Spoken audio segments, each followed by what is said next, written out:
Hey everybody, and welcome back to the Jedi Knights Watch. My name is Graham, and today we're going to do a different video. I don't think one that I've ever done before.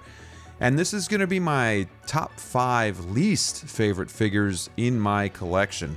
Now, before we get going, I want to invite you to like this video, subscribe to the channel if you haven't already. We are almost to 5,000 subscribers. We're going to be doing a giveaway, so if you want to be a part of that, consider subscribing and ring that bell so you don't miss any new content coming your way, including Wolfpack Wednesdays, which is the stream my buddies and I do on Wednesday nights at 9:30 Eastern. All right, so I want to get this out there before we get started. I love every figure in my collection, but there are some that just, they have their little quirks, the things that drive me a little bit nuts, or, and compared to my favorites, you have your least favorites. So it's not the fact that I hate these figures altogether or I want to get rid of them. It's just the fact that stacked up to the rest of my collection, they're at the bottom. So we're going to do an honorable mention, and then we're going to do my top 5 least favorite in the collection. Let's go. All right, starting off with the honorable mention. This one might surprise some people, but it's going to be the Ahsoka figure from The Mandalorian. This is a good figure. I like it. It's got some presence. But right out of the box when I got this, I noticed that the head sculpt just didn't have the likeness to Rosario Dawson. And it's not bad. It's a good Ahsoka figure, but it always bothered me that I didn't see her. It didn't look screen accurate to me. It just looked like an Ahsoka figure. So it's always been something that's really bothered me about the figure.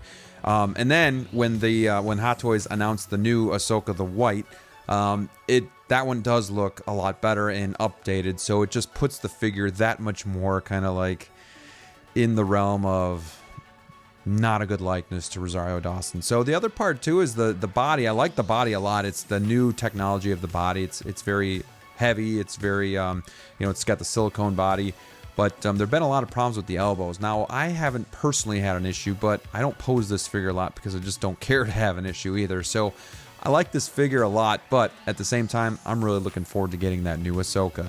Alright guys, starting with number 5, it's probably no surprise, but it's going to be Rescue from Endgame. I know a lot of people are giving me crap for buying this figure, but when you get her for over 50% off of retail, I mean, it's tough to say no. It's a die-cast figure. It's actually really, really nice. It's got really nice colors. It goes well with Iron Man and like a War Machine.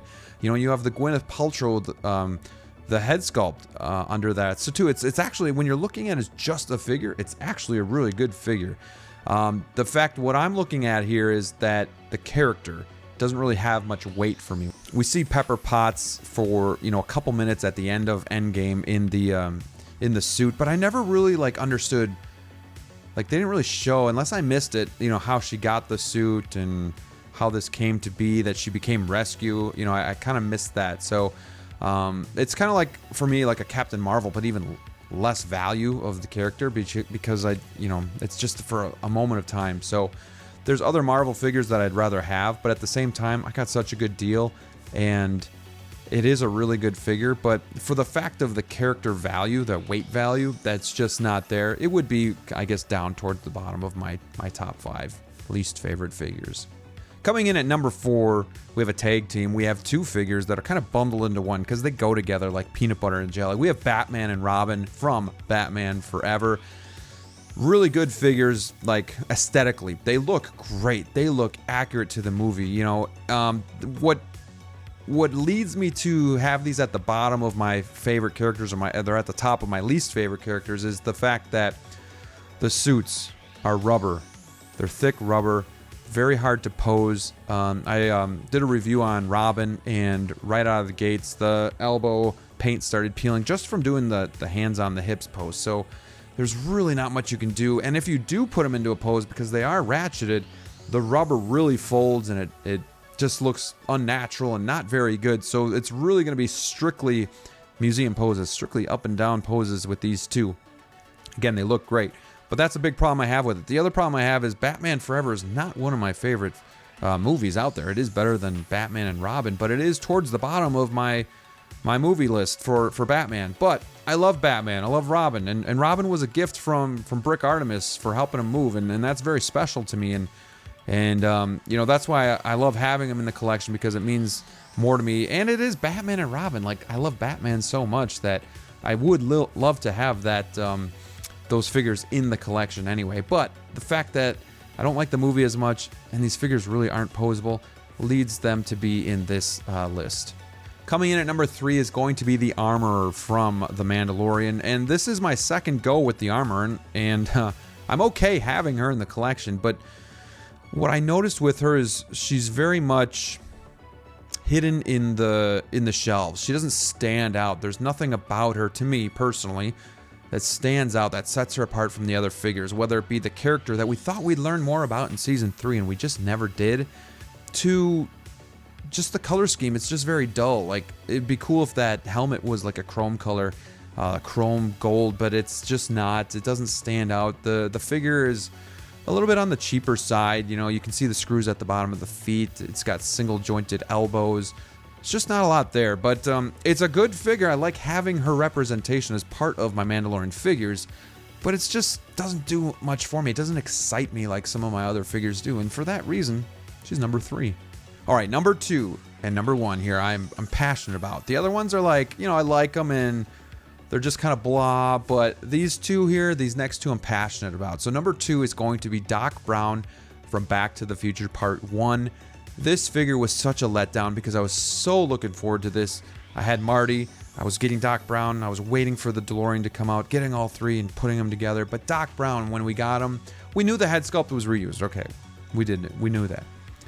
I didn't know they weren't going to cover up the sunglass holes in the hair that from Back to the Future Part 2 figure.